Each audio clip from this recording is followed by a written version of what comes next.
So here's our 1990 Airstream B190. This is a very clean example of this vintage era Class B camper.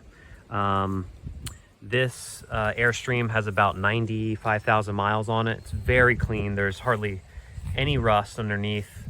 It's been well taken care of. It's got Bilstein struts. We have Hellwig sway bars front and rear. It was just very impressive to see somebody who's taken such good care of this this van. And it actually came into my shop with another owner, and they decided to sell it while I had it, and so I was able to customly upgrade everything for the new owner too. Where the old generator was, and the previous owner had adapted some sort of Goal Zero system in here, but we took everything out. Running boards are in good shape, runs well. We just had new rotors and brakes put on the front. I mean, look, there's no dents.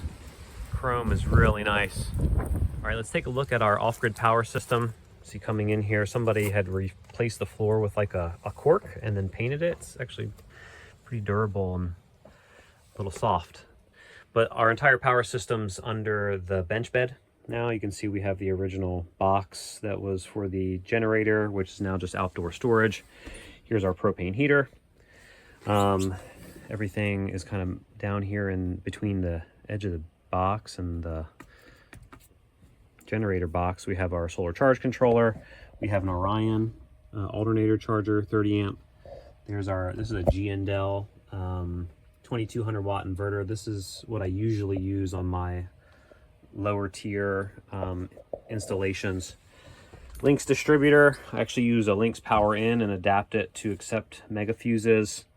We have our BMV battery monitor, and then a 400 amp on and off switch. The battery is a 300 amp hour Epic lithium battery. I quite like these. There is a Bluetooth connection, so you can see how the balancing is going, if there's any fault codes, also protection states, or if the heater is on. I quite like that.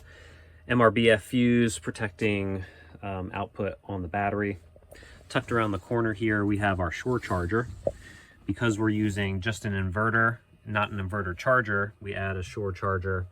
This is a Victron Blue Smart charger, 30 amp, which is, everything is running into the distribution panel here. Yeah, so there's some usable storage in here if you kept it contained. Having the seat belts, which is something the owner wanted to retain, means that I had to be a little not as tight with my installation because of the way the seat belts kind of stick up and then reach over this bar. I didn't want my seat belts to be rubbing on any of my components, so I had to just place, you know, the battery right here in the middle instead of towards the back, and that's okay.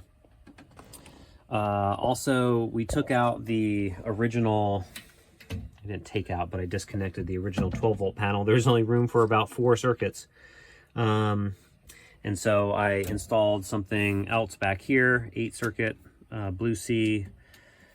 This is our negative bus bar, but we have a couple circuits that I've added in there, mostly carbon monoxide and propane detector.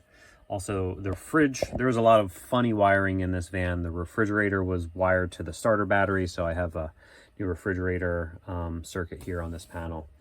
And then, because I did not integrate this inverter into our 120 panel, and I let this be a shore charger only, which is main, and then we have our air conditioner, one other circuit, and then this is the output for the Blue Smart charger.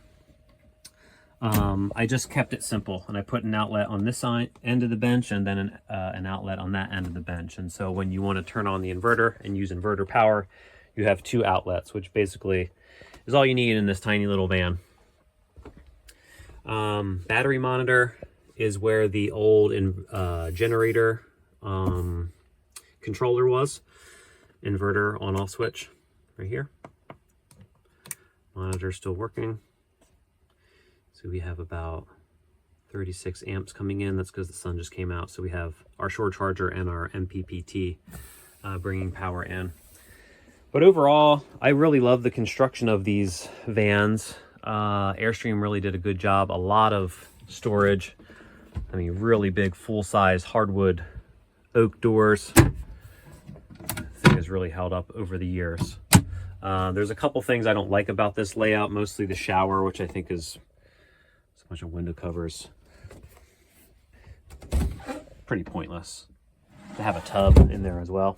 Toilet in the middle is kind of, I mean, it's a great place to do your business, but it prevents you sort of coming in and out with ease. Oven, I really would never use in a camper van. Slide out bed up top is in good shape. More storage over here. Here's our solar breaker, or on and off. So the solar comes in through the roof. This is a breaker here, or on and off switch or isolator, double pole, and then it runs down through behind the wall down to our MPPT. Quite the vintage dashboard. No airbags. It's a little concerning while driving, but it doesn't go that fast. It handles fairly well. What else to say? These B190s are really cool. Oh, another thing that I'm not too hip on is the sofa to bed. As somebody who would be in here full time, this is certainly not something that I would want. I prefer to have a permanent bed. And the Econolines are notoriously not very wide, so sleeping side to side is sort of out. In the Econolines, I really do like the Sportsmobile layout, which is a bed sleeping front to back, and then there's a bench in front of that, and then there's mostly storage on this whole side. And I quite like that layout. Hope you like my video. Share, comments.